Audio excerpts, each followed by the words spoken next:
Namaskar. Good evening to all. I, Dr. Aditi Parekh, Senior Assistant Professor, Department of Journalism and Mass Communication, IIST Kubi University, Vice President, Writers Reservoir India, and Organizing Secretary of the workshop, welcome Dr. Shankar Pandey, a distinguished scholar, media professional, and visionary thought leader to this pivotal session on data analysis and interpretation. Dr. Pandey's illustrious career spanning over 2 decades has enriched the fields of journalism, mass communication, and media research through his prolific scholarship, editorial leadership, and pedagogical innovation. As Associate Professor and Head of the Department of Journalism and Mass Communication at Surendranath College for Women, University of Calcutta, Dr. Pandey has consistently exemplified academic excellence. His contributions include 4 authored books, over 25 research publications, and his role as editor-in-chief of Media Watch Journal, a platform that continues to shape critical discourse in media studies. Dr. Pandey is also the proponent of ubiquitous Fata Pratibha model, a pioneering contribution that blends Indian philosophical thought with modern communication theory, offering a culturally rooted yet globally significant perspective. Dr. Pandey's journey from the newsroom to the classroom reflects a rare synthesis of practice, theory, and innovation. And we are confident that his insights today will empower us to approach research with renewed clarity, depth, and purpose. On behalf of the organizing committee, I extend our heartfelt gratitude to Dr. Pandey for his gracious presence and to all participants for joining us in this enriching academic endeavor. We welcome you, sir, with a floral welcome.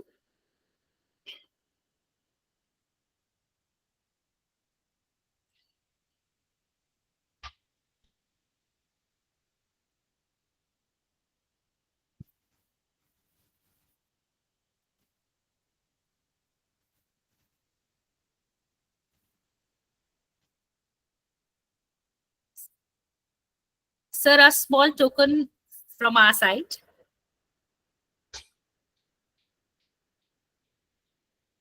Let us embrace this opportunity to learn, reflect, and grow together. I welcome you, sir, and thank you for joining us.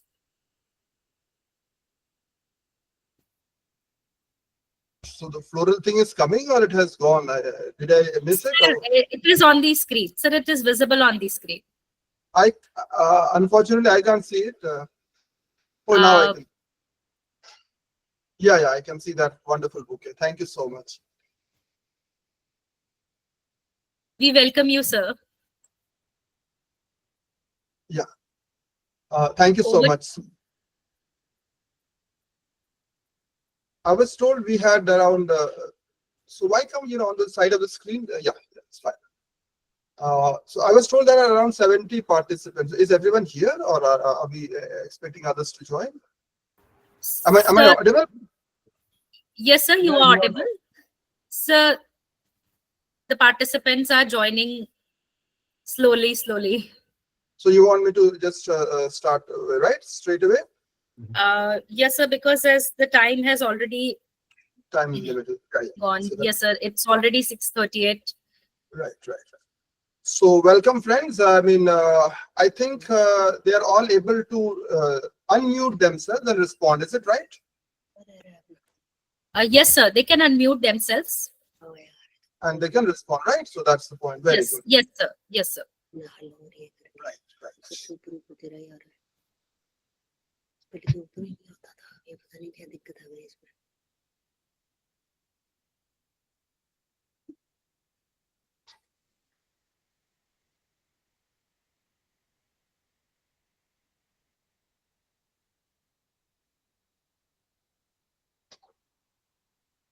Okay, so just let me, so what I'm planning to do today is I'll just have a very quick overview of quantitative statistics, and then I will probably, a very quick question. So I had asked participants to download Jamovi on their laptops. Has anyone done it? I mean, are we ready for hands-on exercise together or are we not?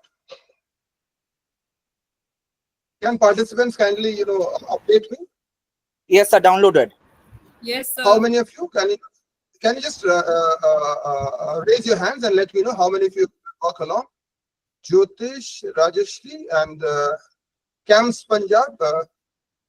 So 3 persons, right? Only 3. Who else? Jyotish, Rajeshri, Sachendra, Camps Punjab. Right. So that's so we have quite a few persons there. Wonderful.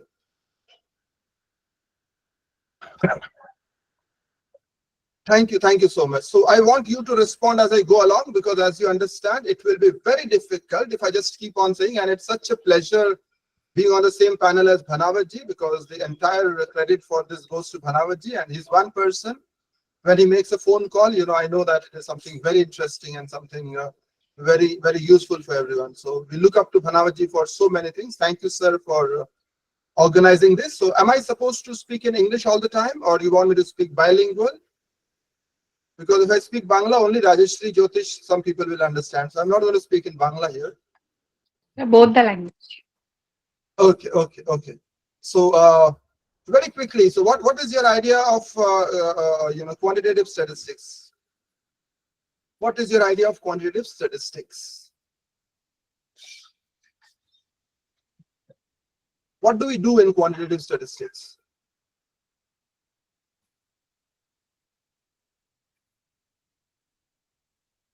Okay, so I'll talk about that. We are basically doing hypothesis testing there. So you want me to just talk about the basics, or you want to go to hands-on straight away? What does the audience want? We are a very democratic group. What do you want us to do? Shall we discuss some basics? Okay, Sudhir. Thank you so much. So I would love to hear your voice as well whenever possible. You do speak when you can, because that's what we are here for. So just confirm if you can see the screen. Yes, sir. Yes, sir, we can. To avoid an infinity mirror, so I'm not show my screen. So there's no infinity mirror, right? Screen is fine, okay? Is it? Yes, sir. Oh, okay. Basically, this is just straightforward, exploratory, descriptive, explanatory. So we know about all this nature. We are aware of different methodologies. In quantitative, we are looking for things like correlation. We are looking at association. We are looking at all these kind of things. So we'll discuss about that. I'll just pass this one. Basically, this is what we go along, and I have seen some of your earlier videos, and you've had discussions on many of these things. So basically, this is what we do, in the research process. We select something, we do a literature review on that. There is an overriding theoretical framework. We design our research question or hypothesis. We'll discuss the differences. We set the research design. We collect data. We analyze. We draw conclusions, and we disseminate results. So I have been given the task of discussing 7 and 8, but I will just go on and, at times discuss the other things as well. Agreed, everyone? Yes or no? Yes? Okay. Wonderful. So, because, as teachers, we look forward to feedback all the time. Again, this is something that you already know. I don't want to make it too theoretical, because that's what we are trying to do. These are two different things. Can you tell me why is descriptive statistics required? Because these questions are there just to, to keep the conversation going. So very quickly, why is descriptive statistics required? Why do we need descriptive statistics? Anyone? Why do we need descriptive statistics? No one? Okay. Please tell me, Sudhir, you are saying something? Yes, sir. So I have an insight into the Yes, data sir. and to test any hypothesis that we have. Basically, it describes some kind of a population. If I say that the average income of the people here is this much, the average age is this, and this is the median, this is the frequency, so on and so forth. I'm basically describing the sample. I'm describing whatever is being done. So that gives me an idea. If somebody tells me that the average income of the class is 15,000 rupees, I understand that, okay, these are relatively people with lesser economic emoluments, and so on and so forth. So this tells me, summarizes data in a numerical form. And then certain analysis, they allow researchers to test hypotheses, quantify covariation. We'll be talking about these covariations, and we'll be talking of these differences. In fact, I will try and do two hands-on very quickly, at the end of today's program. So this is basic. We require descriptive as well as inferential. Both are required. In fact, in today's Jamovi hands-on, we will show you that, and I have a kind of a video on that as well. I'll share it with you. Probably won't play it, but I'll share it with you. What is the difference between independent and the dependent variable? Very quickly. I'm not going to talk of moderating, mediating, and all, because we don't have time for that. It's not what we're discussing. But what is the difference between independent and dependent? Anyone? Okay. Yeah. Ashish, you're saying something? Yes sir actually dependable variable वो होता है जैसे कि जिसके ऊपर कोई मतलब हम कुछ एक्सपेरिमेंट करते हैं, और जो इंडिपेंडेंट वेरिएबल होता है जो खुद के ऊपर मतलब जो होता है उसके ऊपर में वो अकेला ही जो सारा मतलब एक्सपेरिमेंट करता है। तो सर ये दो डिफरेंस उसमें है सर, डिपेंडेबल एंड इंडिपेंडेबल वेरिएबल में sir. Okay. Thank you, Ashish. I mean, so nice to hear from you. So basically, independent variable is something which is thought to play a causative role. If the idea is that the time spent on online webinars organized by Bhanavaji leads to better understanding, then the independent variable is the number of webinars that Bhanavaji organizes. And the dependent variable will be some kind of an outcome, your marks or your salary or your APA scores or your intelligence level or whatever. Dependent is where we get the data from. D for dependent, D for data. Right, everyone? Friends? You will have to keep on, answering, because I can't just go on. Yeah. Thank you, Neil. Thank you, Sudhir. Thank you very much. Thank you. So independent is something that you can, modulate. We can, but both are variables. That's very important. Both of these things are variables. That means they're numbers. They are not fixed. So this is independent, which has a causative role, and the role is on the dependent variable. So basically, it's very important. Wherever we get the data from, D say dependent, D say data. So wherever the data is there, whether it's marks or whether it is salary or whether it is height or this or that or whatever, that is dependent. Clear, friends? Yes, thank you so much. Thank you so much. Thank you very much. Now, this is very important. This is what you have to, kind of understand, because this is going to play a very, very important role in, when we decide about certain things. So we will talk about, these three different levels of measurement. When we talk of just distinct identities, we have people here from north, east, west, south, central, etc., etc. When we talk of these things, they are variables, but they are just naming distinct entities. So that is a categorical variable. What is a categorical variable? Which just names distinct entities. It could be teams, it could be blood groups, it could be whether you like doing online classes or not, whether you like statistics or not. So all these things are categorical variables, things which are just naming those distinct identities. What is your Aadhaar number? Is it a categorical variable or is it some other variable? Quickly, your Aadhaar card ID, is it a number or is it just a category? What is it? It's a category, sir. It is. Is my sound audible to everyone? Can you? It's audible, no problem. Okay. Please thank you, sir. check Thank your you very connection. much. So Lal Bahadur Ojha.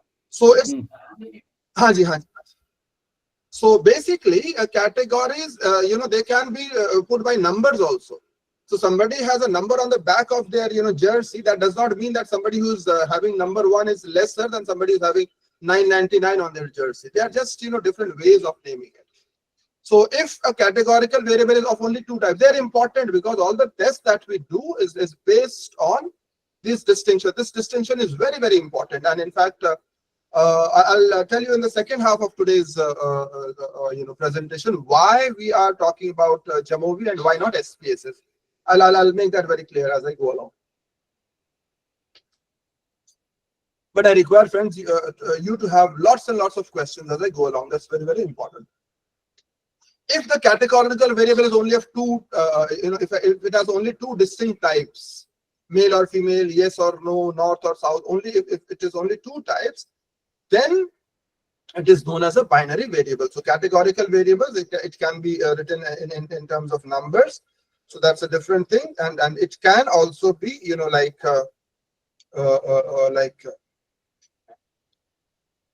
distinct if there are only two things, then it's a binary variable. When categories are ranked, yeah, Rajeshri, you have a question?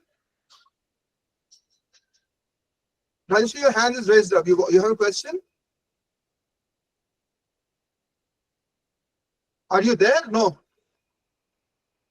Okay, I'm kind of watching the screen all the time. So yeah. Yeah, Lal Bahadur ji, everyone can, says it's okay. Can someone confirm whether the volume is okay? Yes, sir, it is okay. Yeah. Yes, sir, you are perfectly audible, sir. So please write it on the chat box, because Lal Bahadur ji is asking that, twice. So probably there's some problem at his end. Thank you very much. So if it is ranked, that this is the first rank, this is the second rank, this is the third rank, this is the fourth rank, if something is ranked, best, second best, third best, fourth best, etc., then it is an ordinal variable. So I discussed categorical variable, and I am also discussing the ordinal variable. So that's very, very important, that we can have just ranks. In that case, they are ordinal variables. Or I can just have categories, even if numbers describe those categories, then it's a different issue. So these are two. Then the other one is the fact that it could be. So what is a Likert scale? Is Likert scale ordinal, categorical, or is it something else? Is It's my question ordinal, clear? sir. Ordinal. It is? Okay, Ordinal. okay. Ordinal. Yeah. So thank you, Sudhir. So basically, if I look at it, it kind of appears that it is ordinal, because they're just certain ranks.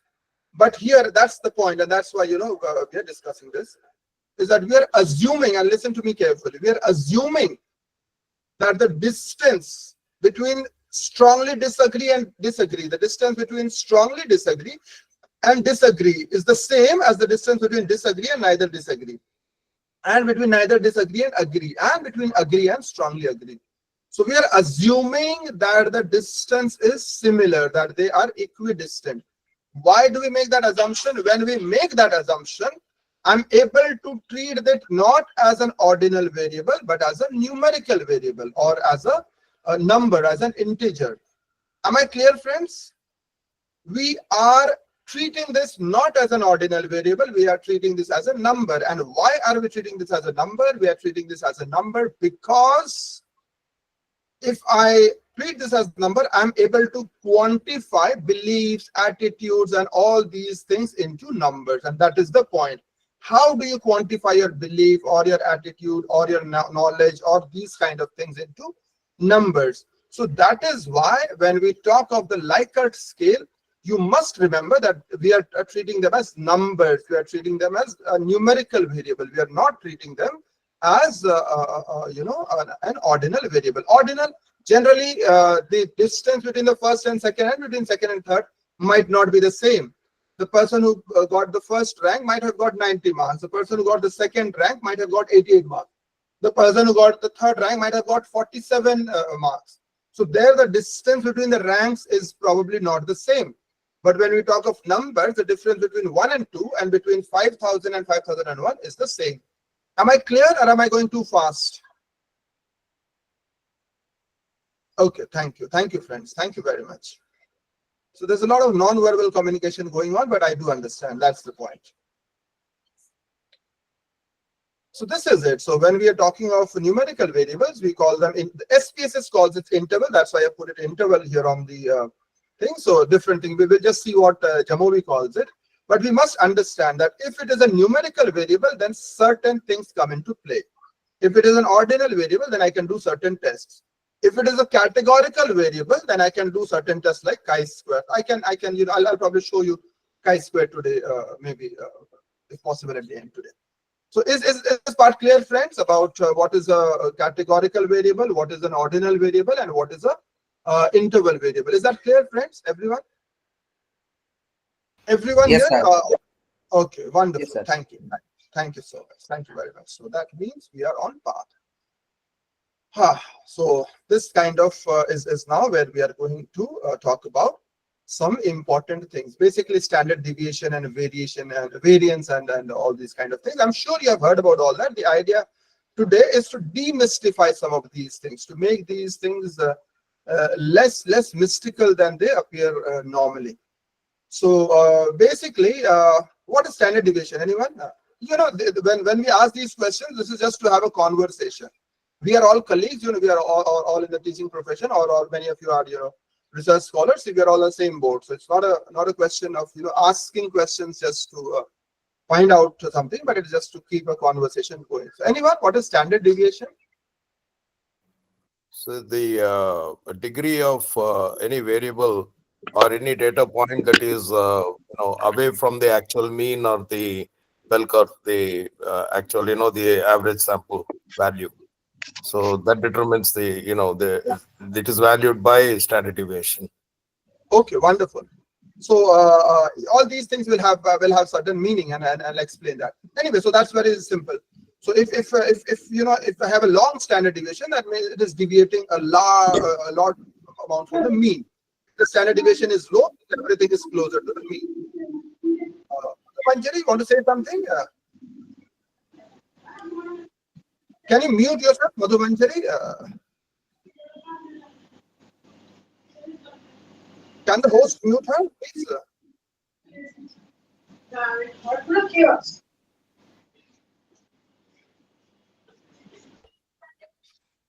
Okay. Done, sir. Thank you so much. So is this visible on the screen, friends? Yes, sir. Yeah, I'm just trying to, you know, demystify many of those things. So we have the mean, and mean basically means that certain things will be far away from the mean, certain things will be close away, certain things will be less than the mean, some of the things will be more than the mean. So this is how the sample is distributed. Mean is just the average of all these things. So what is so basically, when we are talking of standard deviation, we will square, I'm not going to talk about all the things that we do, but very quickly I'll just tell you, because that's pretty basic. So we provide the sum of the squares. Sum of the squares means how far the number is from the mean. We square that variance. That is known as the variance, and that is the dispersion. We square it, and then we do the square root to get the standard deviation. But you don't have to, think about mathematics. It's just logic. How far away they are from the mean determines, whether it is, the standard deviation is high or low. Why do we talk of standard deviation? I will explain today. Why suddenly out of so many things I'm talking of only mean and standard deviation, because we are dealing with something known as inferential statistics, right? I'm sure you understand inferential statistics. Inferential statistics is what we are dealing. And we are going to talk about, yeah, I'll just bring this.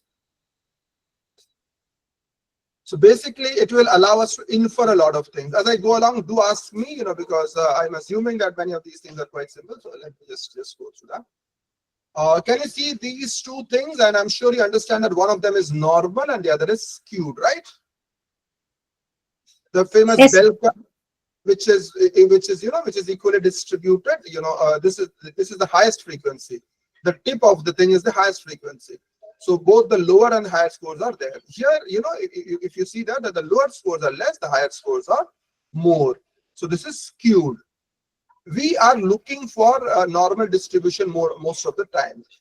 How it happens and all, I'll explain it today. So just bear with me for a moment. We are aware of that. Now, what happens here? Now, this is very, very important, and this is something that you must understand, and this is why inferential statistics makes a lot of sense. Are you with me on the same page, friends? This diagram, can you see this? And you will answer, you know, as I go along. So forget all this zero and all that. So this mu is the, you know, mean. This highest point is the mean. Say, for example, that the and you can just, you know, do this mental mathematics as I go along. So just listen to me carefully. Suppose the mean salary of everyone today in today's webinar is around 50,000, for example, right? Agreed, friends? The mean is 50,000. Yes, sir. Okay, and the standard deviation is suppose 5,000. The mean is 50,000 and the standard deviation is 5,000. Agree with me, everyone? Yes, sir. Okay, now, if I know the mean, if I know the standard deviation, and if I know that my distribution is normal, then I can safely infer, and that's where inferential statistics comes from. We can safely infer that 68% of the population, if you can see the screen carefully, 68% of the population will be between 45,000 rupees and 55,000 rupees salary. 45 is one standard deviation less than the mean. 55 is one standard deviation more than the mean. Am I clear? Yes or no? Okay, wonderful. So that is why the standard deviation thing is so very important, that I can make a prediction. If I know the standard deviation, I know the mean, I can safely predict that 68% of the population, 68% of the sample will be between +1 and -1 standard deviation. Not just that. Just see this one, the other part, 68 plus another, 13.5 and 13.5, that is 95. 95% of the population will be between 40,000 and 60,000 salary. Am I clear? Yes or no? Is that clear to everyone? Just I'm seeing just one hand, two hands. Others, please do ask me. We are here to learn. There's no harm in asking quite a few times. And evening time, all of us are quite relaxed, so no problem at all. Wonderful. So 50,000 is the mean.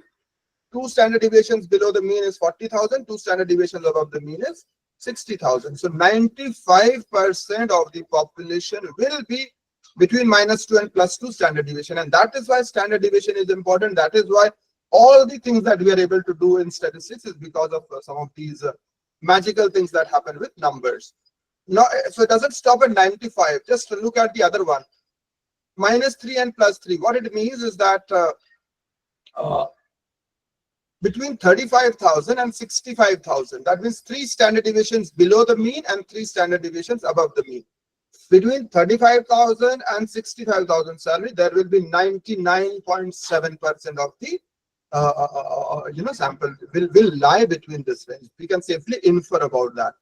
So the standard deviation and the mean, they allow me to infer a lot of things. They allow me to infer that where will my sample lie, or what is the probability of something happening, or with what percentage I can safely confirm that it is between this and this. So we go for something known as 95% confidence intervals. I'm sure you know about that. So 95% confidence intervals means it is -2 standard deviations less than, so it is between -2 and +2 standard deviations from the mean. Is that clear, friends, everyone? Do you have questions here? Any questions, friends? Can you please repeat this Okay. about the standard deviation portion? Actually, ma'am, you probably joined later, so we have completed that earlier. So we will be very difficult. No. I have joined, but that portion that explains the percentage, the range, this thing. So can someone just repeat that so that it will help you as well? Anyone?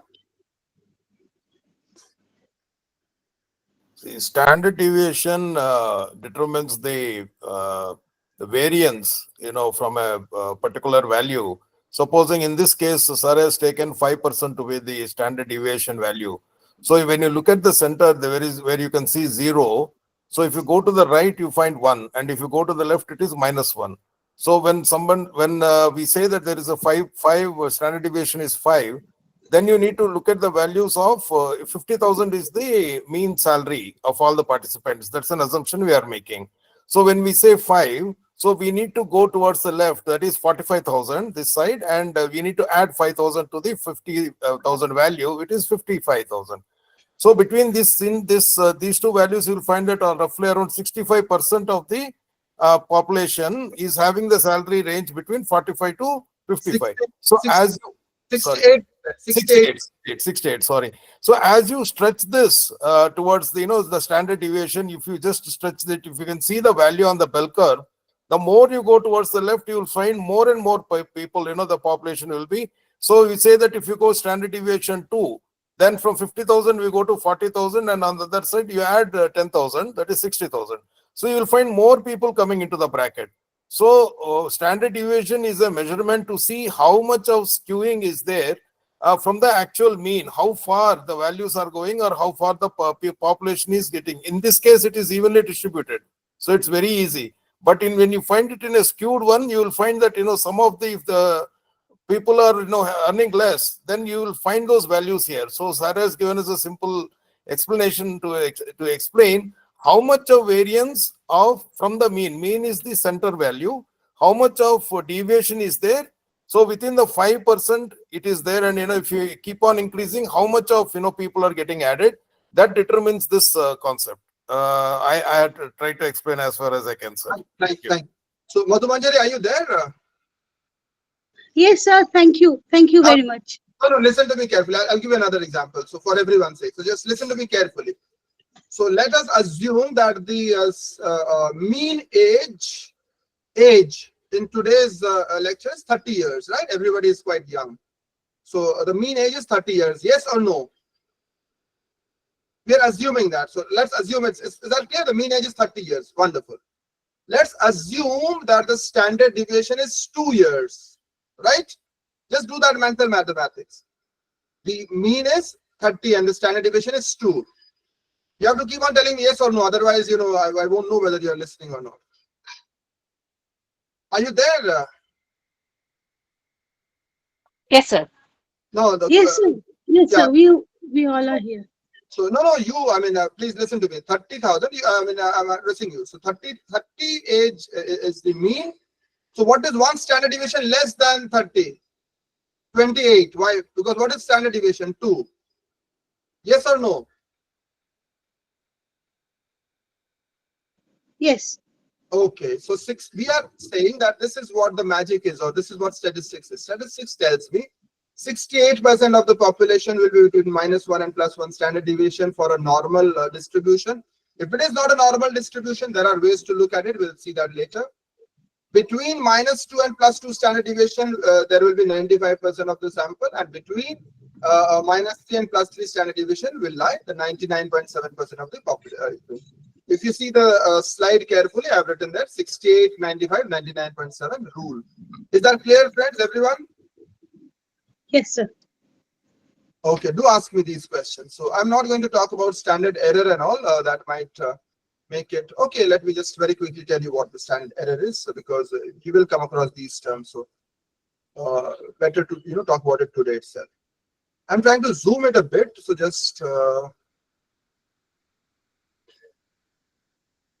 the population mean is 3, but if I draw samples, then I will have all different kinds of mean. Am I clear? This is the population, and the population mean is 3. That's written as mu. And if I draw samples out of that, they will have all different kinds of means. Can you see that? Somebody will have 2, somebody will have 5, somebody will have 3, 4, 1, etc., etc. Can you see this here? I've zoomed the screen. Is the screen visible, friends? Yes, sir. Okay. Yes, sir. Visible. Now, if I draw these sample means, or if I draw, if I just plot the sample means, they will come out like a normal curve. Can you see this here? This is where the sample means have been plotted. So if I just plot out the sample means, I will get an idea of the population. Because why we are doing statistics is because we want to get an idea of the population. Because sample is available to everyone, I want to make, or I want to infer about the population. Now the standard deviation of these sample means is known as the standard error. So standard error is just one more step ahead. So whenever you think or whenever you hear about something as a standard error, this is just about how much is the standard deviation of the sample means. Sample means are the means drawn out from a population. So you're drawing many samples out of that population. Does it make sense? Do ask me. There is no harm in asking me. It makes sense, right? Thank you. Thank you so much. Do ask me. I will ask about that. So this is what is very, very important. I just don't want to get into all that because I don't want to make it too very technical, but this is very important. And you might have come across these terms, and some of the tests that we are going to do in Jamovi today, we are going to use parametric tests. Have you heard about this? I'm sure you've heard of parametric and non-parametric tests. Yes? You have. Thank you. Parametric tests assume certain underlying statistical distributions or several conditions of validity. Non-parametric tests do not rely on any distribution. So what test we are going to do, what statistical test we are going to perform, depends on whether these parameters are satisfied or these parameters are not satisfied. So what are those parameters? See this carefully. The next slide that I'm going to show you. These four are the parametric assumptions. Now you have to listen. I mean, you have to remember that very well. First of all, we are assuming that all the sample is independent. That means they are independently drawn. There are no conditions for that. It's normal. Normal means the distribution is normal. That means they're equally distributed around the mean. Homogeneity of variance. That's very important. That means the variance is equally distributed across the population. The variance is not just in one area or not there in another area. The fourth and the last one is that it must be numerical. Interval, as if you remember, that's the word that SPSS uses. But basically, whenever I talk about interval, I'm talking of numbers, age or hours spent or marks gained or whatever. So that is numbers. If I do an IQ test, what will that be? I prepare a questionnaire and I do that IQ test and send it to everyone. What scale will that be? That will be an interval scale, right? Because it will be based on a lot of Likert style questions and so on and so forth. Am I audible? Am I there online? Yes or no? Okay. Yes, sir. So these are the four assumptions that are required. First of all, independent. Secondly, normal. Third, homogeneity of variance. Fourthly, it has to be numerical.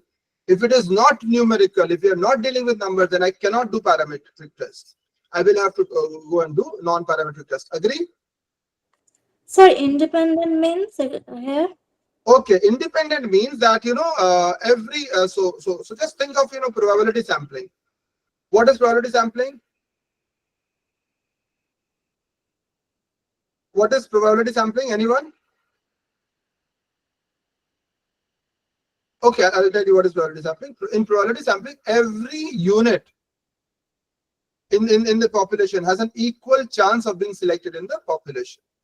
So whenever I'm kind of say for example I choose 5 people, so it does not depend on who are the other 4 I have chosen. I just choose them independently. They are independently chosen. So that is one assumption.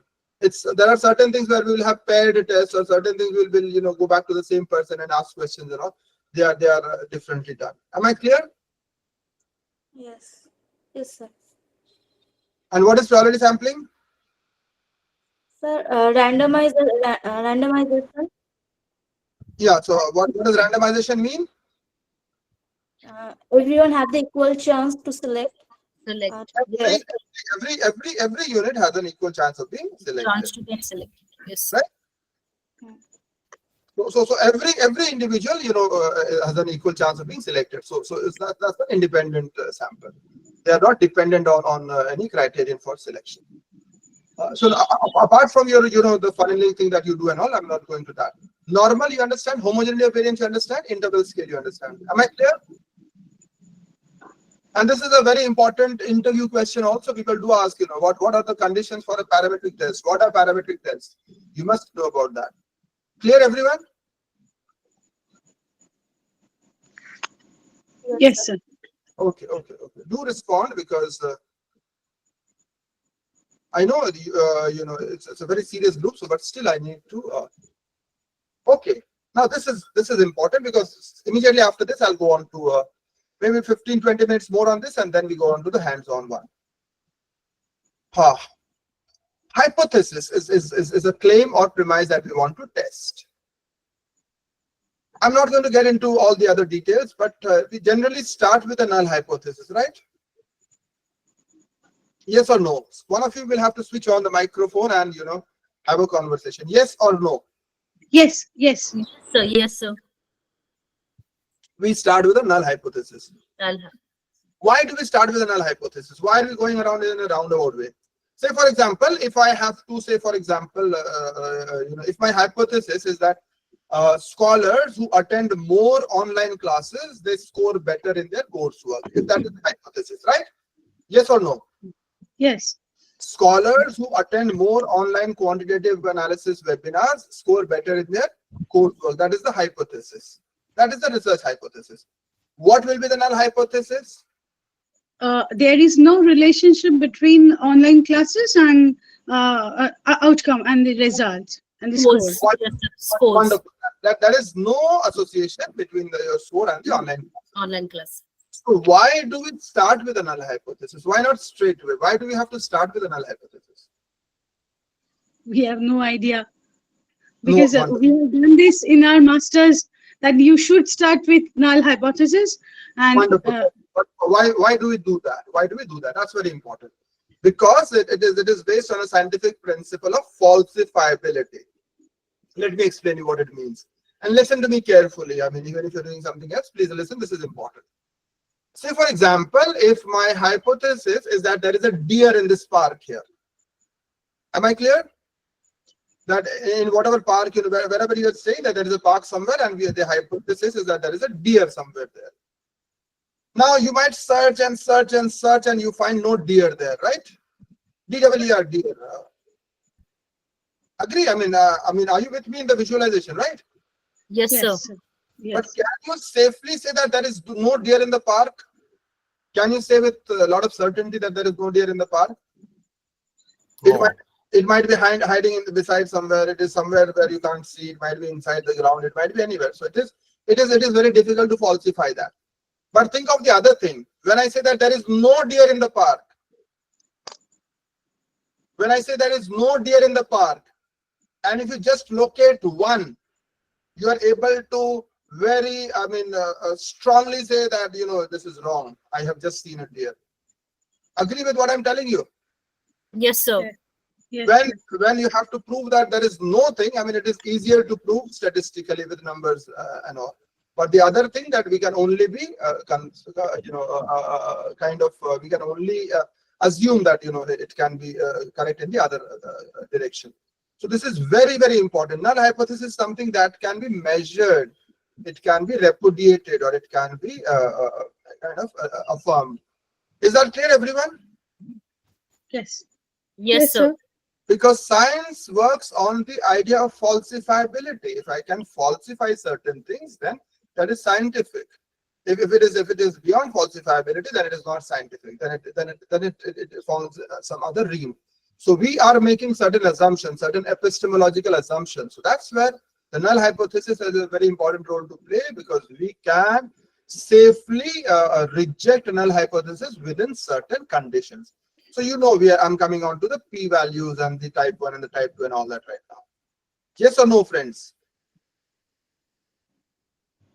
Yes, clear, everyone? Yes, sir. Yes, sir. Wonderful. So all this makes sense to you? Yes, sir. Wonderful. Thank you very much. So this is what we do all the time. We formulate a null hypothesis. We suggest what is the alternative hypothesis. We select a test statistic. The test statistic could be a t-test. The test statistic could be an ANOVA test. The test statistic could be some other test that they're suggesting. So we select that test statistic. We specify an alpha level. We'll talk about the alpha level, the p-value. we make the necessary assumptions. We calculate the test statistics. When we calculate the p-value, or we calculate the ANOVA value, or whatever. If you want, I can do a t-test today on Jamovi as I work along with you. And then we finally make inferences from that. Am I clear about these 7 steps, friends? Yes, sir. Okay, only 1 or 2 people are responding. The others are putting a lot of thumbs up. Anyone else? Questions? Agreements? Disagreements? Anything? If you want, Specify alpha level. Yeah, I'll come to an alpha level right now. Okay. Okay, wonderful. So that's where we are coming to. Wonderful. So let's talk about what is the alpha level as, yeah.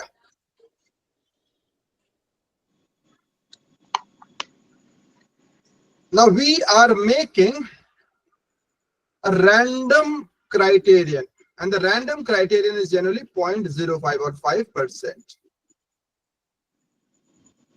This 0.05 is generally regarded as the alpha level or the p-value. What is the meaning of this p-value? Can someone explain? The alpha level is the p-value. So what does this 5% mean? 5% chance that an null hypothesis is right. Thank you, sir. Thank you so much. If the probability is less than 5%, where did we get the 5% number from? We could have gone, many other numbers. But for social science experiment, for clinical experiments, we might require more precision. If it is rocket science, then we require a lot more precision, because 5% would be a lot of error. But why 5%? There are explanations for that. Any reason why we go for 5%? Why not 1%? Or why not 0.1%? Any reason? Just for convenience sake, sir. Okay. That's one reason. Anyone else? Why do we take P as 5%? Not anything else. Yeah. Can you please explain what is alpha? What does 5% mean once again? Because Yes. I'm slow learner. No problem. Bangla bolo? Better. No. People will not understand. Pranavaji will not understand. So I will not. Anyway, so what we are doing here is we are putting that value. One of those values is the probability of the null hypothesis being true. The probability that there is no association between the test criterion and whatever we are discussing. We are putting that threshold as 5%. That threshold, which is 5%, is known as the p-value. Is that clear, Madhu Manjari? Yes, sir. Yes. Clear? Wonderful. Do ask. That is why we are here. That is why all this effort has been made, and that is why on a very hectic day we are here. Now there is a problem here, and what is the problem? Listen to me. I'll give you a clinical example. So the 5% rate has been set for testing whether you have fever or you do not have fever. Because let's not talk about dangerous diseases. That sounds very odd at this point of time. Say for example, are you there, everyone, friends? Yes, sir. अब चाहे तो मैं हिंदी में बोलूँगा if there's a problem, because there are many people who won't understand Hindi, so I'm sticking to that. But I can, मैं अगर आप चाहे तो मैं उसको हिंदी में repeat कर दूँगा. If you... Yes, sir, please. Okay, so ये 5% value, I'm just repeating whatever I said in English to that. ये 5% एक ये arbitrary value है, जहाँ पर हम ये बताते हैं कि ये null hypothesis की probability हमने 5% set की है. अगर हमारा फिगर ये 5% से कम आता है तो हम ये कहेंगे कि null hypothesis. What is null hypothesis? मतलब कोई relation नहीं है. Agree, Asha ma'am? Yes, sir. Yes.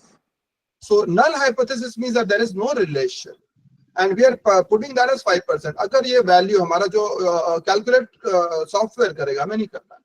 अगर ये p value 0.05 से कम आता है, 0.05 कहाँ से आया? 5% means 5 divided by 100. That means 0.05. Right? So we are calculating the p value most of the times. Although there are a lot of things there, it is not just based on p value, but just to make it simpler. So this 0.05 is very, very important, but there is a catch here, and this is what I'm coming on to here. If I take 100 people, if I take a sample of 100 people, there will be 5 people who do not have fever, but I'm saying that they have fever. Am I clear here? Yes, sir. हमने 100 लोगों का ये thermometer से उनका temperature देखा, हमने null hypothesis 5% कहा। 5% का मतलब 100 लोगों में कम से कम 5% या उसके आसपास के लोग हैं जिनको फीवर नहीं है, लेकिन हम कह रहे हैं कि उनको फीवर है। Is that clear? Yes. अरे तो ये बड़ा लाइक है sir. Yes, sir. Yes, sir. Yes, sir. So this error is known as the type 1 error, which is a false positive error. You do not have the disease, but we are telling you that you have the disease. That is a false positive. We are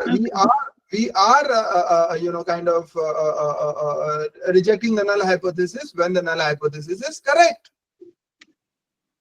What is type 1 error? Type 1 error is false positive. False positive means we are telling you that you are positive when you are not positive. Am I clear? Yes or no? Why? Because Yes, sir. because we have put that 5% mark. So that is why we are responsible for that. If I put that 1% mark, then there would have been only 1% jinka false positive hota hai. Yes or no? Yes.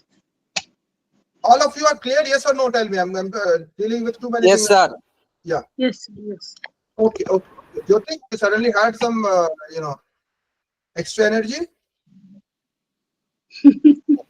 Okay, wonderful. No, nice to see that. Great. The other thing is false negative, and that is even more dangerous. That you have the disease, but we are saying that you don't have the disease. Am I clear? Yes. Yes, sir. Yes. They are both related. And why am I getting type 1 and type 2 error? Because I have put the p-value at an arbitrary level. The more if I make the type 1 error 2 less, then type 2 error becomes a kind of a problem. So this alpha, so I cannot increase 1 to the if I cannot decrease 1 to such a level that the other one also starts getting affected. This is a bit complicated, but just so that there is a balance between that, we put that 5% mark, and that is universally accepted. The p-value of 0.05, the magic number of 0.05. Am I clear, friends? Yes. Yes, sir. Yes, sir. So, And what about type 1 and type 2 error? Is that clear to everyone? Can someone explain what is false positive again? We are rejecting the null hypothesis when it is in fact true.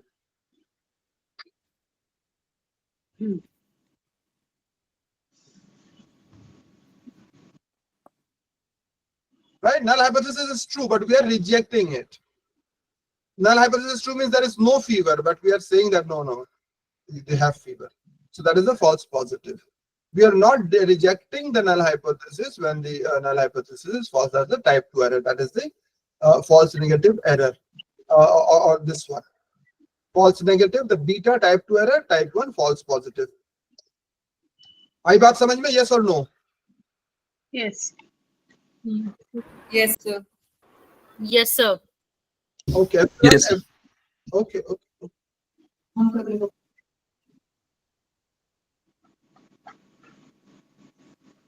I just yeah. I'm not doing it one tail, two tail, and all, because I just want to show you Jamovi, so I'll just very quickly run about that. There is something known as statistical power, and there are effect sizes. I will explain that when I talk about t-test and all that, but just remember that when I go on to Jamovi, I'll discuss all these things. The statistical power and the effect sizes. In fact, I will explain the effect sizes in just the next slide.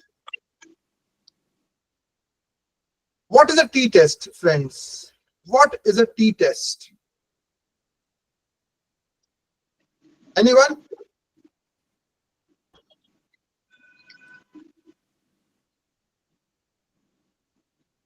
No harm in not saying. So, have you heard of the t-test, the students' t-test or the t-test and all that? Have you heard of this? Yes, sir. When we compare sir. the mean of sample Sir. and population, So what do you measure in t-test, Rajeshri? we measure this. Actually we compare the sample and the sample mean and the population mean. No, that is a one sample t-test you're talking about, right? But Yeah. generally, when we're talking of So independent the samples, difference in means yes. of different variables. Okay, very good. Say for example, I have two groups, male and female, right? Right. Two groups, male and female. I am, seeing their examination scores. If I have to say with certainty that there is a statistical difference between the scores of males and females, then I will do the t-test. If the t-test comes out significant, then I can say that there is a difference between the scores of males and females. So t-test tells you how significant the difference between two groups. Am I clear? Yes. Yes, sir. Is that clear to everyone? So t-test measures how significant the difference between two groups can be anything. Can be boys and girls, can be A and B, it can be north and south, it can be anything. English. Can it be, pardon, sir? Can it be treatment group and control group too? Yeah, it can be. It can be anything. So it just tells us whether the difference in mean between the two groups are statistically significant or not. Am I clear? Yes. Am I clear? Yes or no? Yes. Yes. When there are two groups, then I do the t-test. When there are more than two groups, 3, 4, 5 groups, etc., then the test I do is known as ANOVA. ANOVA. So that is the difference between an ANOVA and the t-test. In ANOVA, we have only we have more than two groups. In t-test, we have just two groups. Is that clear to everyone? Yes, sir. Yes, sir. Excuse me, sir. Go ahead. Anyone? Any question? Sir, if I am comparing SC, ST, OBC general female group, then ANOVA will be applied. बिल्कुल बिल्कुल बिल्कुल अगर दो से ज्यादा group है तब ANOVA होगा. ओके, चाहे उनका एजुकेशन हो, चाहे उनका कोई सा भी इकोनॉमिक कंडीशन हो, कुछ भी कंपेयर करना हो तो अनोवा लगेगा. न्यूमेरिकल चाहिए. Numerical.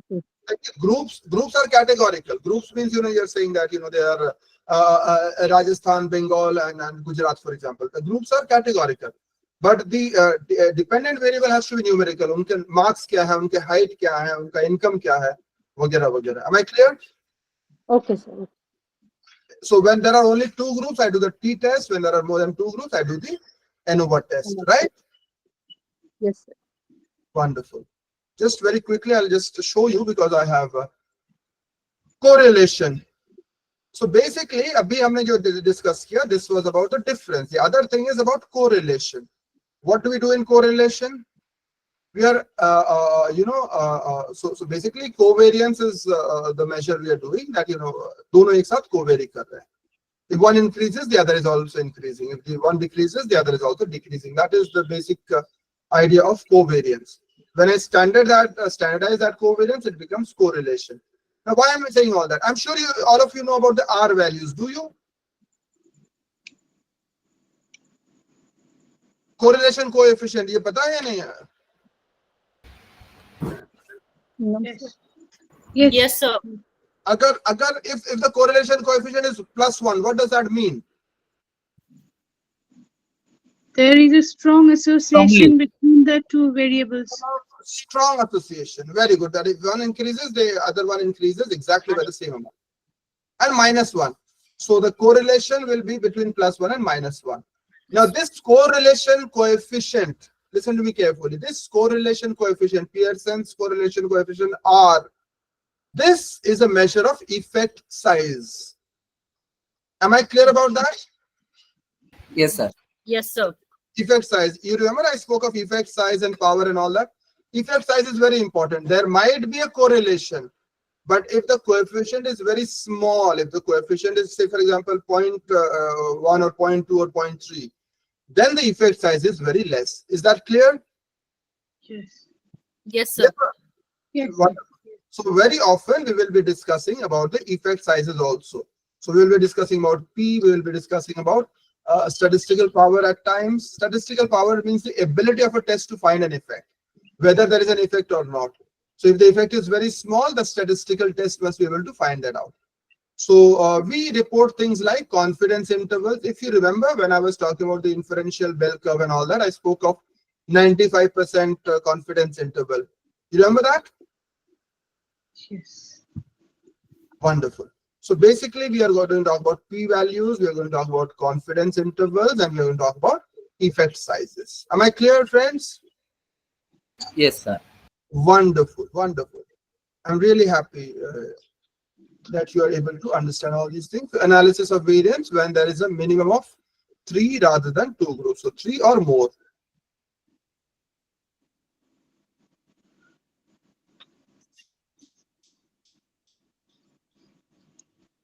Is that clear, friends? Asha ma'am, are you there? You were, yeah. Yes, yes, sir. Yes, sir. So one way analysis of variance, and analysis of variance means ANOVA. Analysis AN, variance VA. The analysis of variance is used to determine whether there is any statistically significant difference between the means of 3 or more groups. So it is it has to be more than 2 groups. If there are 2 groups, I will just do t-test. Chi-square. It is about categorical variables. So now very quickly, let's go on to the Jamovi part. I will share. In fact, if you have access to my YouTube channel, you'll find a lot of Jamovi videos there. But I want to, kind of. I'll stop the presentation here, and what I'll do is I'll go to Jamovi now. Agreed, friends? Yes, sir. Yes, sir. Okay. So let me just share Jamovi with you. I have already shared the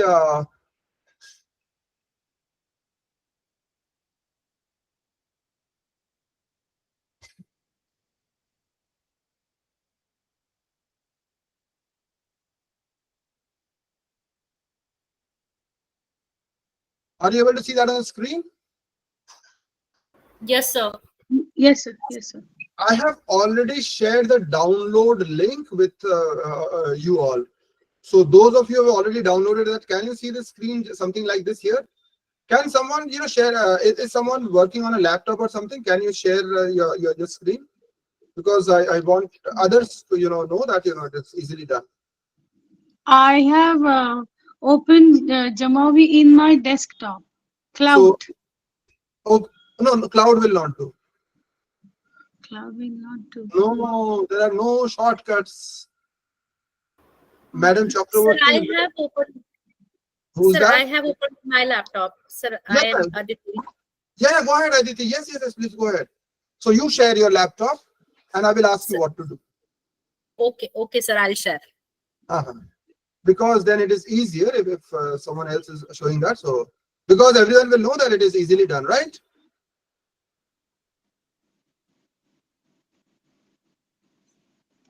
I'll open the Jamovi and show it on your screen. I'll tell you how it is done.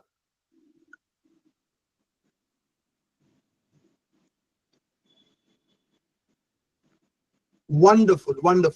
Go to data on the top of the screen, so everyone can see that. So this is a very easy, thing, as you can see on the screen. On the left side is where the data will come. On the right side is where all the output will come. On the top right, if you see modules there, right में, नहीं, अभी अच्छा data मैंने अभी, okay. Come to the 3 stars. ये 3 lines है ना, उस पर आओ. Left, not here. On the left, not here. Yeah. This one, yeah. Click on to open.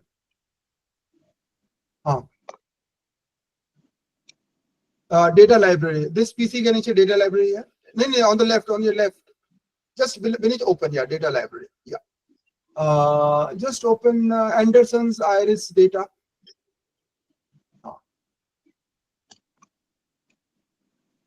Data. नहीं खुला? Yes, data. Okay, library. Okay, I'll share that. I'll take over from there, right? So Sir, may I open data which is already in my desktop? no, let me show it. I mean, because we don't have time, Madhu Manjari. Next time probably we'll be able to do that, because Okay. otherwise, it will take more time. So I'll just very quickly. We'll have one more session and then we'll do that. But I just want you to get introduced to this. Okay. So just let me share the window. Where is it? This one. So this is exactly what Aditi had on her screen when we showed it, right, friends? Yes. Okay, so let me just show you that this one. I'm opening the data which is already there on the data library.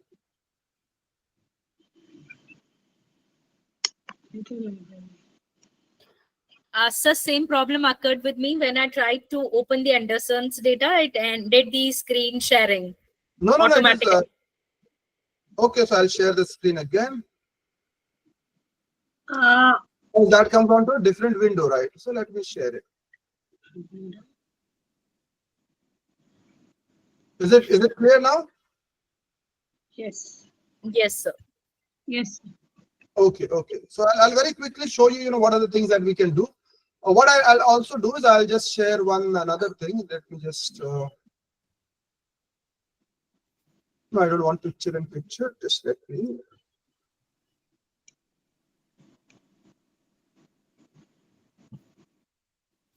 Yeah. So what I'm doing is I'm just putting in. I've created a lot of data sets. So I'm sharing it on your chat box, and you will just tell me whether you can see the data. Are you there?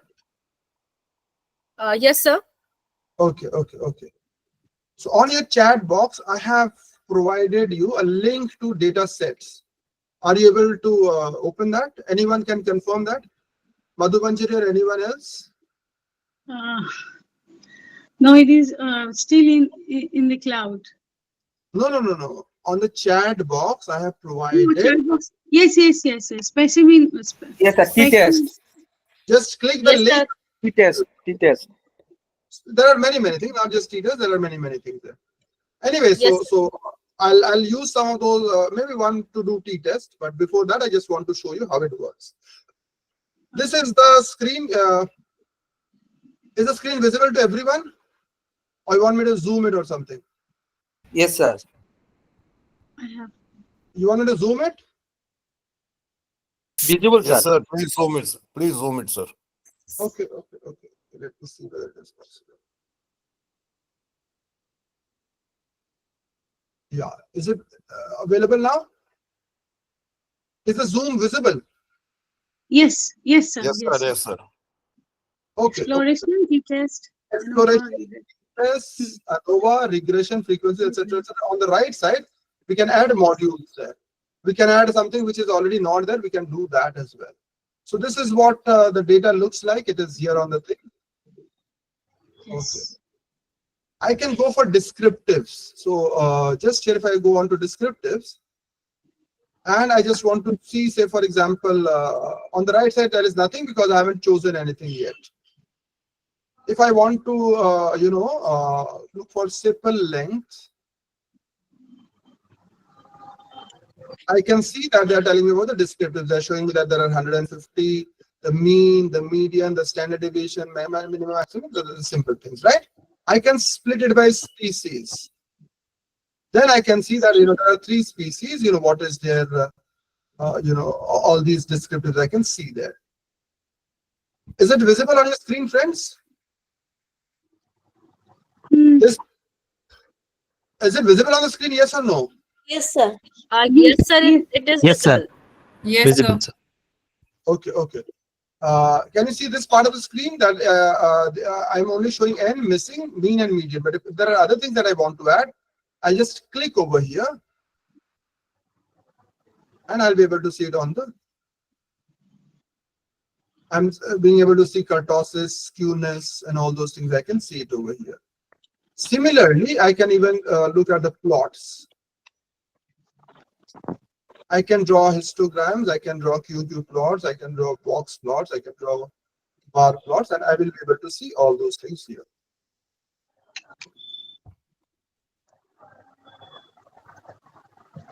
Are you able to see all these things, friends? Are you able to see this box plot here? Yes, sir. Yes, sir. Yes. What does a box plot mean? Anyone? What is the meaning of this box plot? Bar graph. Yes. Histogram. No, this box plot. Oh, box plot. What is the meaning of box plot?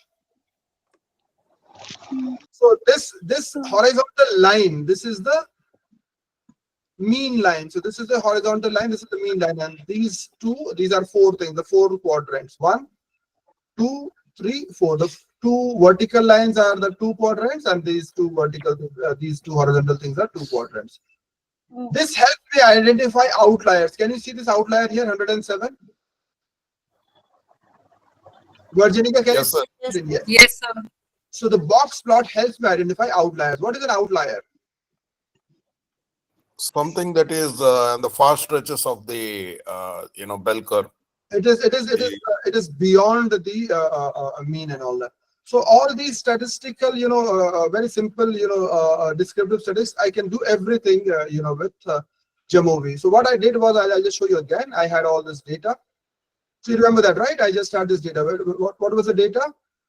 The data was my, this well-known iris data. I just go to,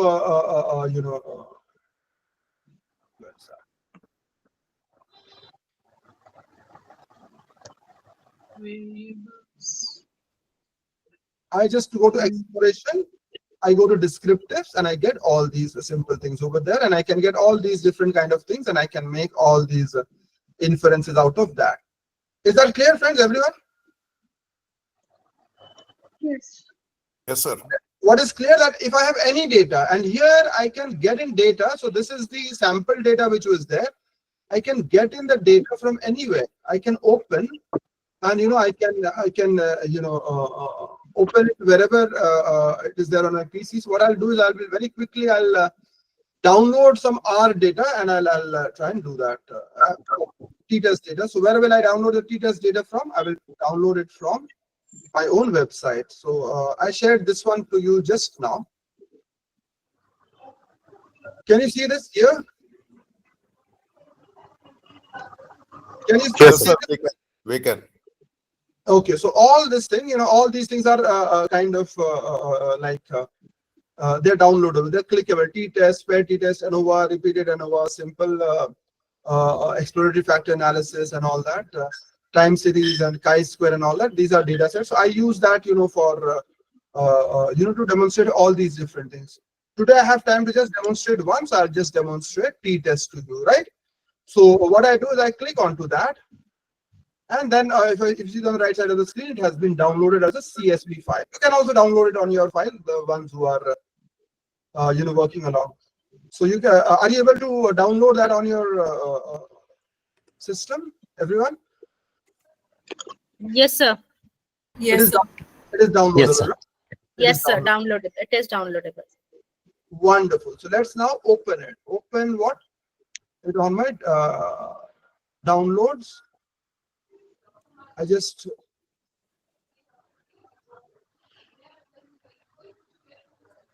so I'll have to wait a second. I don't share another screen. Just a second.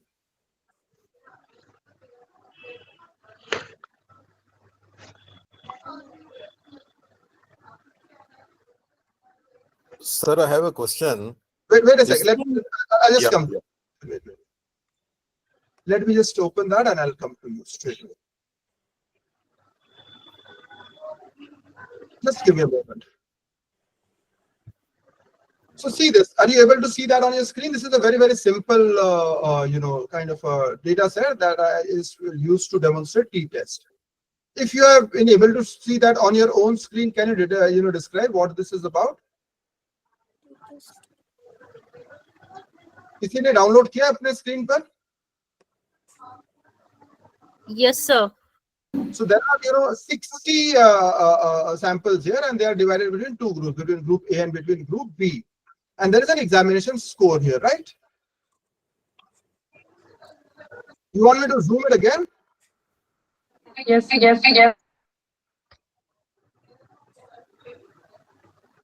So this is the group and this is the score. Very simple, right?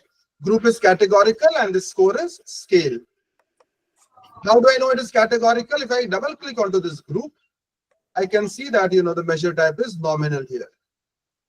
How did I get that? By double clicking that. Mesh type nominal. And if I, you know, double click score, I can see that this is continuous or it is decimal. That means it is numerical basically. Clear? Yes, sir. How did I get that? Just by double clicking onto, you know, this part. If you see this, you know, just A is written here. That means this is a categorical variable. If you see that there is a scale here, that means it is an interval variable. Clear? Is it on your screen? Are you able to see this? Yes, sir. Wow. Independent samples t-test. What is the grouping variable? Dependent variable is the score. What is the group? Here is the group. What is my p-value? What is the p-value? 0.020. That means my null hypothesis is rejected. I can do a lot of things here. I can do the effect sizes, I can do descriptives, I can do man-Whitney's, I can do the mean difference, I can do homogeneity test, I can do normality test. All these tests are available here. There is an explanation for all these tests. I'm not going to the explanations, but what we have been able to do is that we have been able to suggest and we have also been able to get the effect size. Now just let me explain this. We have got the student. Okay, let me just move the man-Whitney's, right. So this one is very important. Independent samples t-test. There is something known as degrees of freedom. Because we had 60 samples, the degree of freedom is 58. No need to just talk about that here. P value is 0.02. The mean difference is minus 0.567. That means group A students have on an average got you know, score which is 5.67 less than group B students. And the effect size is strong. Effect size means how strong is this you know, difference between the two groups. हम यहाँ ये दिखाना चाह रहे थे group A और B के marks में कोई significant difference है या नहीं है. And to do that, we have to look at this p value. And this p value, because this is less than 0.05, we are able to you know, say that, you know, there is a difference between the scores of group A and group B students, and we can just show that the effect size is also very strong.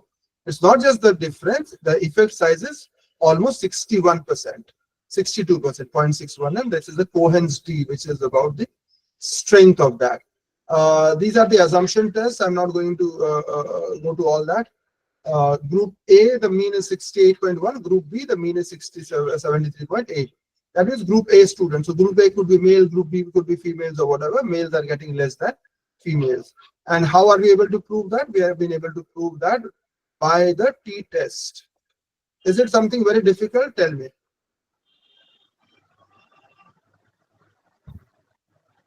Do ask me, I'll explain that again. I mean, is this very difficult?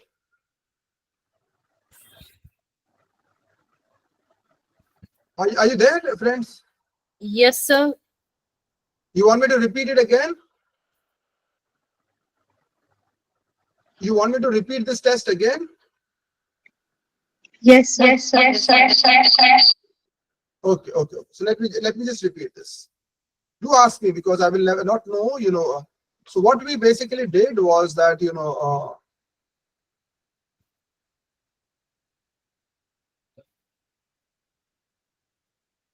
this is the data we got. How did we get? It was there on my website. I opened, and when I open, I can you know, get if you see here, I can get all these kind of files. I can get a CSV file, I can get an Excel file, I can get files from SPSS. अगर Excel में भी है उसको भी हम download कर सकते हैं. ये तो हमारे एक्सेल में ही था. ये डेटा सबको मिलेगा कहां से? हमारे वेबसाइट से, right? Right. What is the null hypothesis? The null hypothesis is that there is no difference in mean between group A and group B. Is that clear? If you see here on the screen on the right side here, देखो ये छोटा सा लिखा है. Let me show you again. This is the null hypothesis that group 1 or group 2 के score में कोई difference नहीं है. Am I clear? Yes, sir. Yes, sir.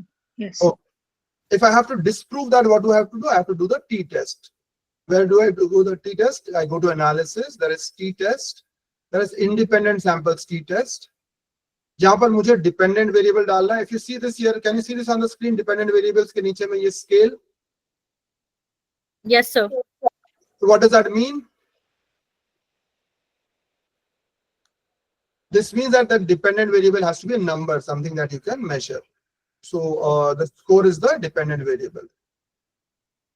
Grouping variable has to be just a name. So the grouping variable is here.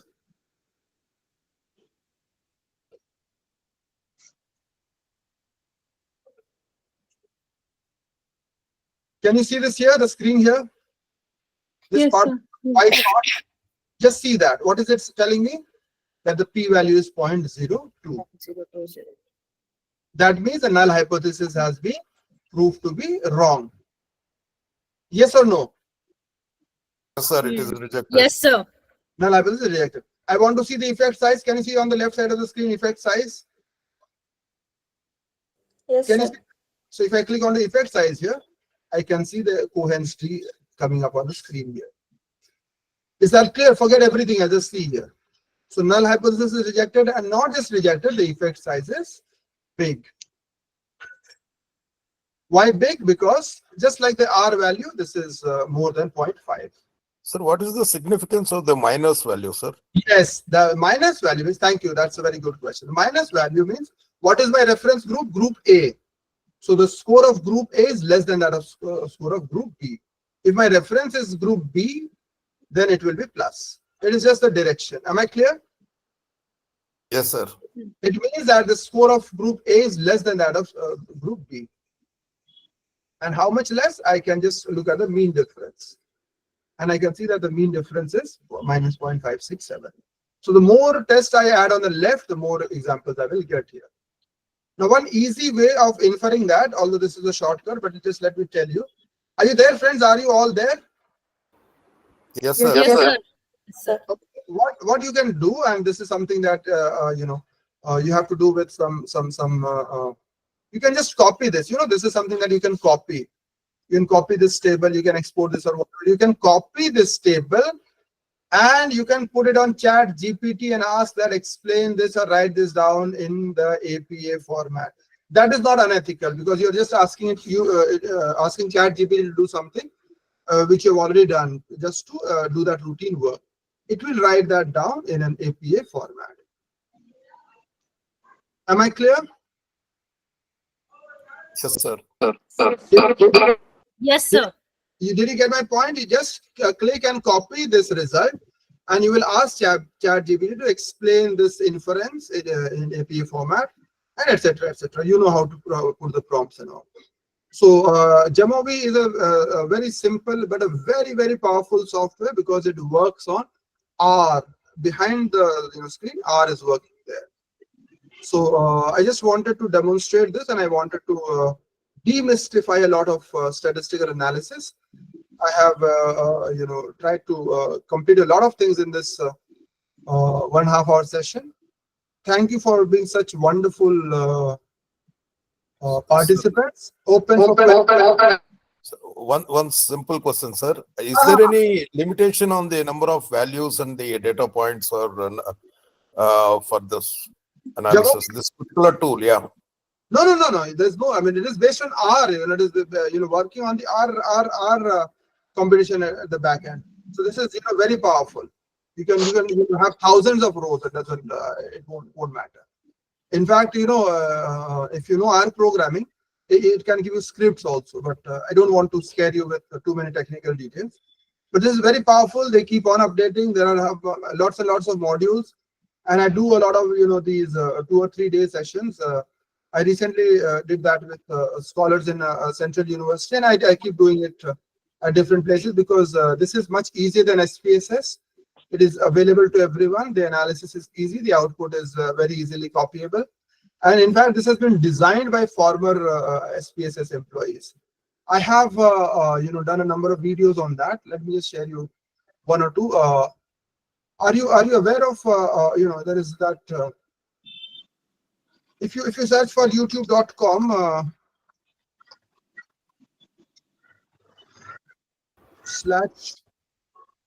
/Dr. USP. Please see whether this channel opens up when you click onto that link. You know, HTTPS or whatever after that. YouTube.com Dr. USP. /Dr. USP.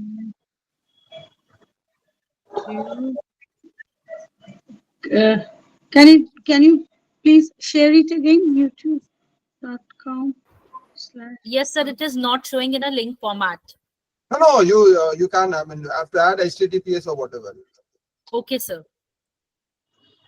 YouTube.com/Dr. USP. Okay, sir. Thank you. We will.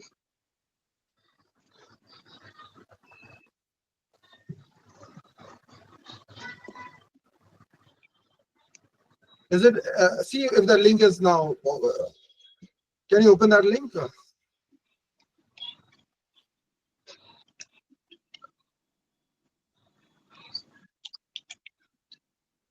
Yes, sir. Okay. So it's so I have a movie playlist there where I've probably done 3 or 4 videos, but maybe in future we can do more. So there I have a simple introduction to Jamovi where you can try it out yourself, and I've already shared the data set which I have created for students and colleagues, so you can use that as well.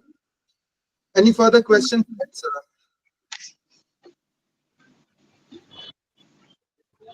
Model of communication is an example of limited media.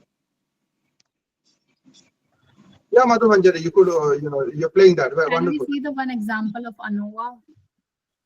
I don't have time to display that. You will have to do that yourself. I won't do. Sir, you have given us gold mine. Yes, I have. I have.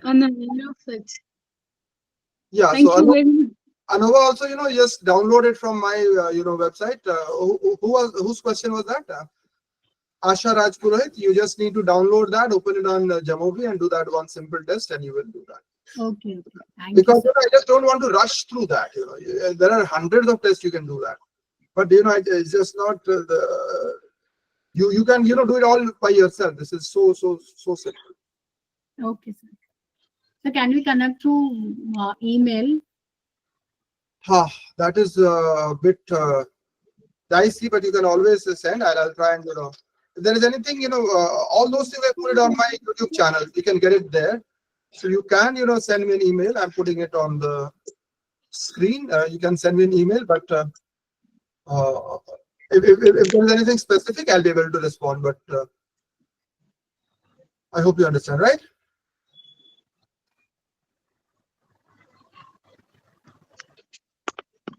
Yeah, do ask me whatever we have discussed today, please. So sir, basically इस application को use करने के लिए हमें एक data file बनानी होगी, उसे हम एक्सेल में बना सकते हैं। एक्सेल में बना सकते हैं, आपके पास जो एग्जिस्टिंग है वो भी यूज कर सकते हैं। आपको सुनिए, आपको तो आपने डेटा कलेक्ट किया है, उसको एनालाइज करना है ना, डेटा तो इसकी हेल्प से हम आपके पास तो डेटा है।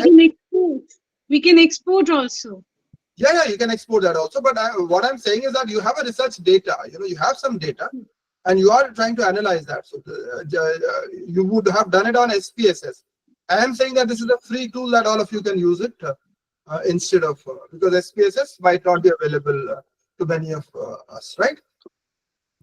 जी सर, विंडोज 7 सपोर्ट नहीं करता है। मैं अपने लैपटॉप में इसको डाउनलोड किया था, लेकिन वो मुझे एप्लीकेशन अभी विंडोज 7 जिंदा है, मुझे नहीं विंडोज आप विंडोज 10 तुरंत करिए, क्योंकि मतलब that is one investment you have to do. अभी विंडोज 11 आ गया सुरेंद्र जी। सर इसीलिए नहीं किया कि सीधा 11 पे चले जाएंगे। नहीं, 10 इज इजी। 7 का तो उन्होंने बहुत पहले से सिक्योरिटी अपडेट देना बंद कर दिया।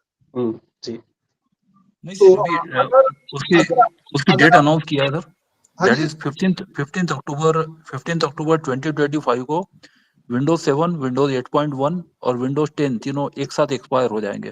10 भी होगा, राइट? 11 पे हाँ yes, so that means PCs will keep on running their operating system, but Microsoft will not stop offering updates to those who have bought it. Yes, तो तीनों एक साथ एक्सपायर हो जाएंगे 15 अक्टूबर को। So Surendra, they recommend Windows 11 now. Right. Surendra ji, if you want to download maybe Jamovi का पुराना कोई वर्जन होगा वो डाउनलोड हो सकता है। ये जो लेटेस्ट वर्जन है ना, ये 64 बिट्स वगैरह ये सब उनके साथ okay sir. Otherwise you can do it on cloud also. Jamovi cloud में भी अवेलेबल है, लेकिन उसका इतने फीचर्स नहीं है। Okay sir. Anyone else? Any question?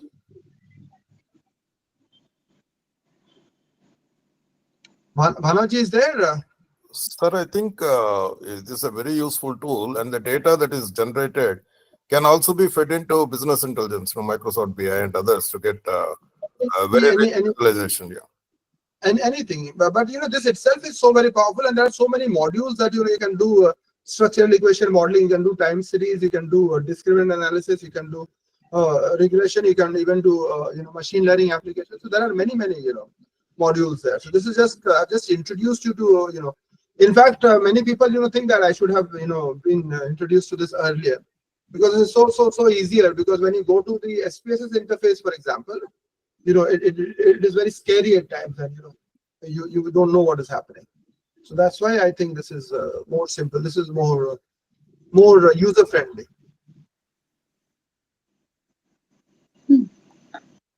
Any other questions, friends?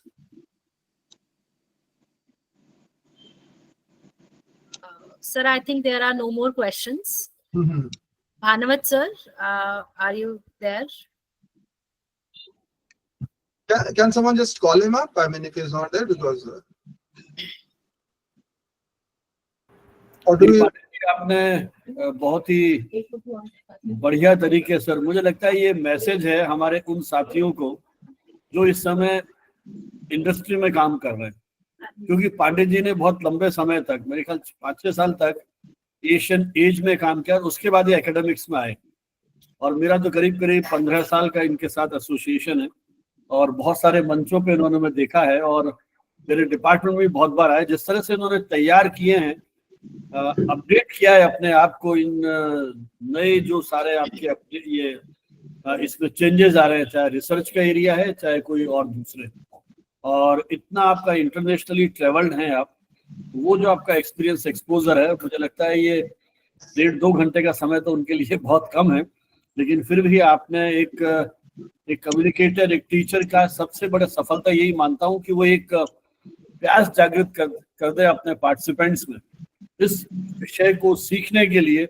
और गहराई में उतरने के लिए। मुझे लगता है ये बहुत बड़ी उपलब्धि किसी भी शिक्षक के लिए हो सकती है, और जिस तरह से धारा प्रवाह तरीके से, और आपकी वीडियोस जो आपने कहा कि जो आपका चैनल है उसमें आपने इतने सारे विषयों पर, और सबसे बड़ी बात यह है कि मैंने इनसे पूछा, मैंने कहा यार आप किस तरह से ये सब कर रहे हो, तो ये मोबाइल में ही जो एडिटिंग के सॉफ्टवेयर्स हैं उन्हीं का सहारा लेकर के आपने जिस तरह से ये कंटेंट तैयार किया है वो अपने आप में अद्भुत है, और आपने हमारे से इन्विटेशन को स्वीकार किया और हमारे सारे पार्टिसिपेंट्स के साथ इंटरेक्शन किया।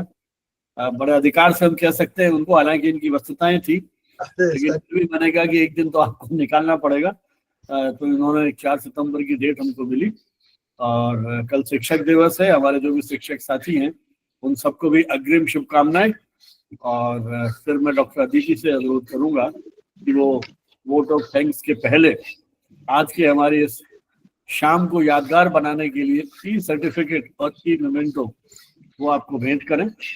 Doctor Aditi. Yes sir, I'm just sharing. आपका प्रेजेंस ही काफी है सर, बाकी सब तो, और 2011 में इतना, we had such a wonderful time, and I still remember, it doesn't look like it was like 15 years back, लगता अभी भी ये था, और such a nice memories, और अभी भी लग रहा है कि हम वैसे ही सर कुछ। Sir, is it visible? Yeah, it is. It is. Thank you so much. Sir, Thank you. we have a small token of appreciation for today's session. Thank you so much. Arey, thank you very much. Bhanavaji is present itself is, you know, more than. Sir, e-memento from our side. Thank you so much. Thank you very much. Do you know, kind of send it to me over WhatsApp and I'll. ये हम WhatsApp पे भेज देंगे आपको. Right, sir. Thank you so much, sir. और चलिए, बहुत बढ़िया. Hopefully we'll meet in person. You know, हम लोग. बिल्कुल बिल्कुल. पहली मुलाकात कलकत्ता में हुई थी आपसे 2011 के पहले. बिल्कुल सर. बिल्कुल. बहुत सब याद है सर. एक क्षण याद.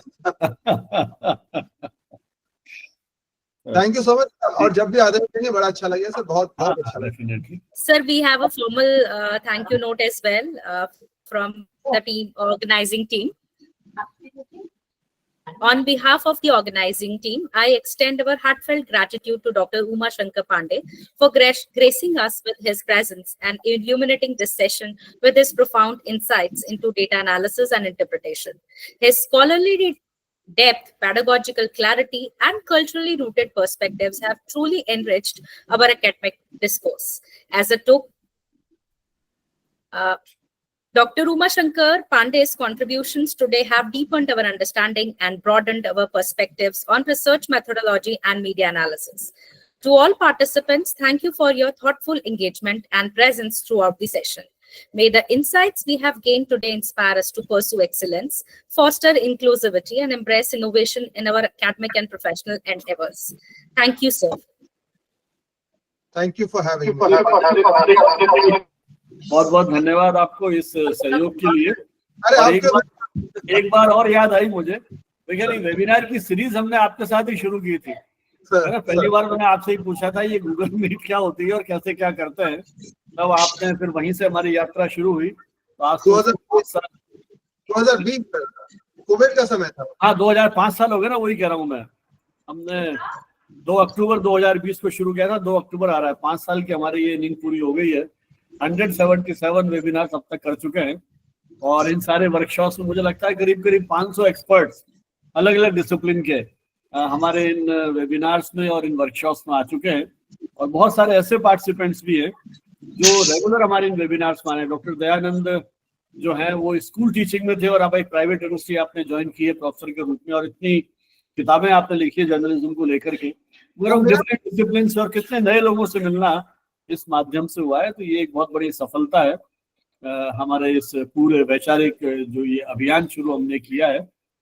इस वर्कशॉप में करीब 20 स्टेट्स कवर हुई है और 89 पार्टिसिपेंट रजिस्ट्रेशन कराया है.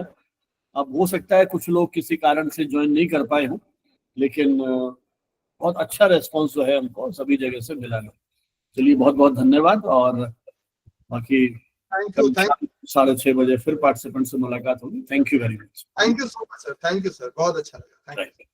Thank you, Shankar sir. Thanks a lot for joining us today.